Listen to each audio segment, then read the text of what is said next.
ne si antar të majorancës në Këshillin për mandatet dhe imunitetit, arrim në përfundimin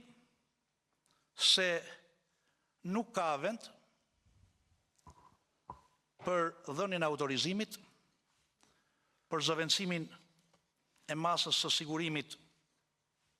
personal, ato të ndalimit të daljes jashtë shtetit, me masën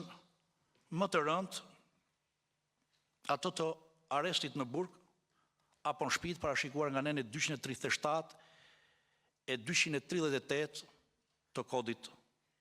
të procedurës penale. Është e vërtet që në një shtet drejtës